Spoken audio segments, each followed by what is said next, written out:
Alright, I had to shoot this video about getting viruses through your vape device.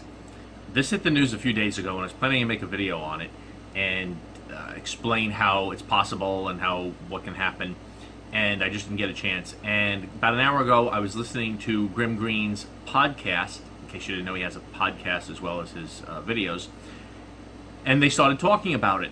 And him and Ruby Roo started discussing it, and no offense to them, I love Grimm Green, I love his videos.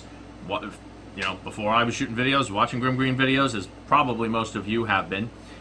But they started downplaying this, and then they started saying it's a joke, it was just a headline article, it's not possible, don't worry about it. And I was just, as the vaping computer guy, I was just getting heated up inside. That, that's like, me trying to talk to him about beer or coffee. He worked at Starbucks for like a decade or more, and trying to say I'm an expert in it when I'm not. I drink coffee, I drink beer, I'm no expert in it. He uses computers, but he's no expert in it. And he was saying, don't worry about it, this is not a problem, it's just sensationalism and so forth, and that is 100% false. So I just wanted to explain a little bit about this. When you plug something into a computer's USB port, there are four leads on the USB port. I probably don't even have cable line. I got cables everywhere. I don't have one right now. Let's see if I can show you this one. All right. I don't know if this is going to come through in a video, but you see inside there, you see the four leads? There's four wires in there, okay? And those four wires, two of them are power, 5 volts, a positive and a negative, and two of them are for data, sending and receiving. Now, when you plug something in, even a keyboard, you plug a keyboard in there, it gets power, and it also has a data connection, so you can type and it can go into the computer. Well, those are called human interface devices. Okay, when you plug in, let's say you plug in a USB cable that goes to a network card, so you can plug in an Ethernet or a network cable. All right. When you plug something like that into, especially a Windows computer, Windows says, "Oh look, I found something. I know what it is. I'm going to activate it so it'll work." Well, when you take a vaping device that has firmware on it, they're all computers today, all right? They all have computers in here. Most of them are firmware upgradable these days. When you take this and you plug it into the computer computer says, "What are you?" And if it doesn't answer, it doesn't connect it in any way. It may say unknown device, and it just provides power to it. But if that device answers, if when you plug in the device, it says, "Hi, I'm a human interface device," or "Hi, I'm a memory stick," or something along those lines, the computer starts to communicate with it. Well, all you have to do is take this, and if you know what you're doing with programming, modify the firmware. We all know the word firmware because that's what you're upgrading in these devices. Well, the firmware is software. All you have to do is modify that firmware so that when a computer says, "What are you?" when you plug it in, it says, "I'm a human interface device. I'm a network card. Run this program to connect me." And then you're infected with a virus. That's all it takes. It's that simple, okay? And many people plug in their devices to charge them. By far, that's the most common thing, is people plugging in to charge. Now, I never recommend charging them on the computer. I always recommend you use a USB adapter. It's safer for this problem, and you get more power. You're only getting half an amp off your computer, where a lot of devices today can charge at 2 amps. Much more power. Charges a lot faster. I also don't recommend charging your batteries inside your mod. That's a separate discussion. But it relates to this, that you should never plug these devices into a computer unless you know it's your device, it's good, it's new, it's safe, there's no virus on it, and you're upgrading the firmware, which some of us do.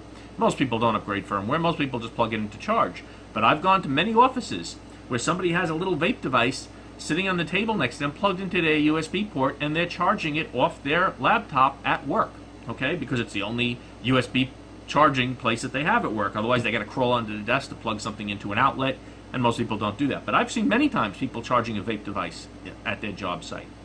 It is, to counter what Grimm Green was saying, this is sensationalism, don't worry about it, you're safe. No, no, no, okay? It is 100% possible for a vape device to have malicious software on it, and for when you plug it into your computer, within seconds, your computer to have a virus. a virus that may be a keylogger, watching everything you type and do on the computer and sending that back to some malicious server out there, usually Russia, but to the people who wrote the virus. It could put a virus on that encrypts all your software. That's the common thing today, which is called ransomware, where it encrypts everything on your computer, and then you got to pay money, usually in bitcoins, to get it back. All right, or it can put other kind of viruses on there. It can just wipe out your computer. It can do, whatever it does. I've had customers lose hundreds of thousands of dollars because their computer was infected with a virus, and then they used that computer to log into their bank accounts, and then suddenly withdrawals or wire transfers started taking place from their bank account that they didn't initiate, okay? And sometimes they get the money back, sometimes they don't. And then it's their fault because the virus was on their computer. Banks are not responsible for that. So it is absolutely possible for a virus to be on a device. Now, how would it get on that device? Well, it would have to be put deliberately on there.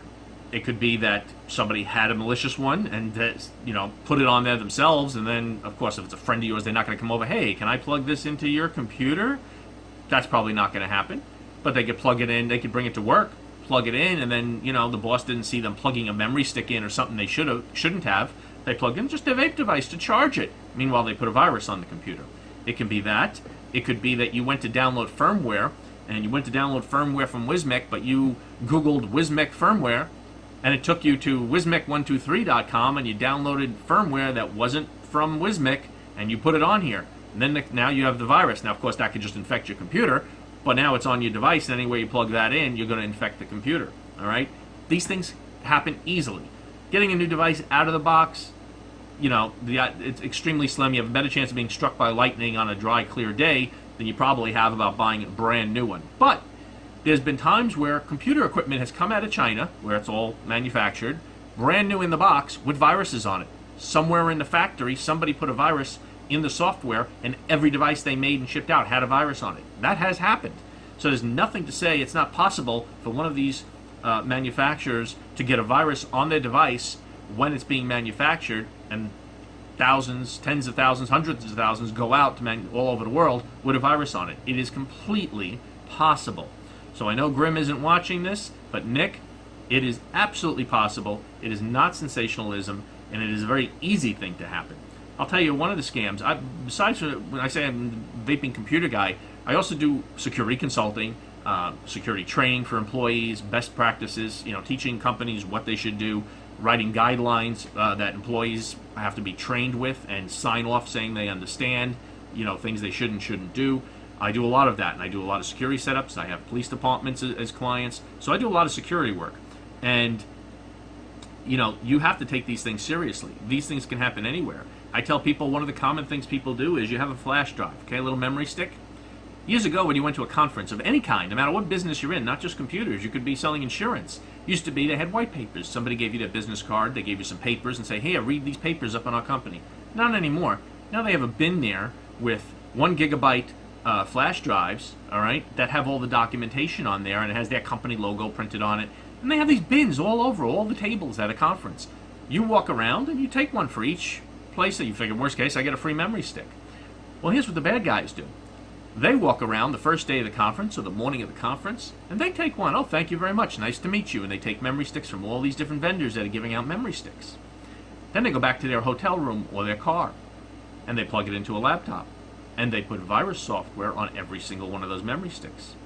Then they go back to the conference, and they walk around again, and they're holding the memory stick in the palm of their hand, and then they pretend they're going to take a memory stick, or maybe they do, but then they drop the one that they already reprogrammed back in the bin. And they go around, they do that for every table. Somewhere along the line, somebody else is going to be walking around there, and is going to take that memory stick out, and when I get back to their office, they might decide to plug that in their computer to read up on that company, and now they just infected their computer, maybe their whole network. Maybe they compromised every bit of information on their whole network just because they took a flash drive from a vendor. Now, I always encourage my clients, never, ever take flash drives when you're at a conference or a place like that. Ask them for their card, go to their website, don't take those memory sticks. It is a very common way for people to get viruses. Well, it's, you could have a brick and mortar store who decides to open up these devices, put viruses on them, and then, sell them, and it steals money and goes back to him. It's possible. So when I heard them making fun of it, saying this can't happen, this is ridiculous, there's no such, it is not ridiculous, not in the least. It is extremely possible. It is extremely dangerous. You should never be plugging anything into your computer that you're not 100% sure what's on it, what it does, if it's safe. Okay? So that's my rant. This being my profession, it bugs the hell out of me to hear him telling people that they shouldn't do this, that it shouldn't worry about this, it's no big deal. If you heard his podcast, he really was just laughing it off.